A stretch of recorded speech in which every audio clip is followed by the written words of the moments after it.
ধীরে ধীরে আস্তে এত উৎপাত করার কিছু নেই।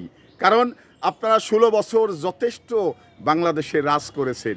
এই রাজ করার কথা ভুলতে পারছেন না বিধায় আপনারা আবারও মাঠে এসে নিজেকে জানান দিতে চাচ্ছেন যে আমরা বিগত সময়েও রাজ করেছি, এখনও করব।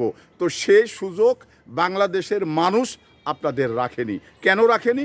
কারণ বাংলাদেশের মানুষ গণ অভ্যুত্থানে আপনারা পালিয়েছেন, এ দেশ থেকে জনগণকে ফেলে, আপনাদের নেতাকর্মীকে ফেলে। তো আবারও এদেশে রাজ করার চেষ্টা করছেন। তবে আমি মনে করি যারা এদেশের মিছিল করছেন, মিটিং করছেন, তারা গাধা, আহাম্মুক। যদি তাই না হবে, হাসিনা হাজার হাজার কোটি টাকা লুটপাট করেছে।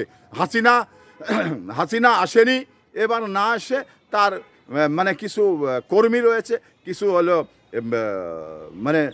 নেতা রয়েছেন, তারা এদেশে মিছিল করে, মিটিং করে তারা কিন্তু অ্যারেস্ট হচ্ছেন, পুলিশের হাতে প্যাদানি খাচ্ছেন। তো তাহলে কে রে বাবা, তোরা তোদের নেত্রী, তোদের মা এদেশের মানুষকে খুন করেছেন, গুম করেছেন, অর্থ লুটপাট করে বিদেশে পাচার করেছে। তো তাকে আসতে বল, তোরা কেন আগে যাচ্ছিস?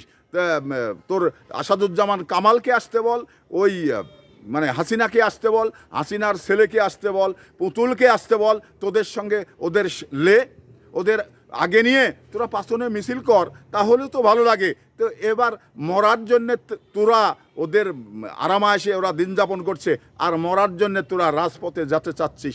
তোরা কত টাকা কামাই করেছিস? তোরা আসলে কি এই খুনের সঙ্গে সম্পৃক্ত রয়েছিস, যার কারণে খুনের দায়টা মাথা থেকে নামানোর জন্যে আবারও রাজপথে এত অল্প সময়ে সড়ক হতে যাচ্ছিস? এটা কি পারবি? কখনো পারার কথা নয়, পারা যাবে না, সময় লাগবে। এই সময় ধরে তোদের অপেক্ষা করতে হবে।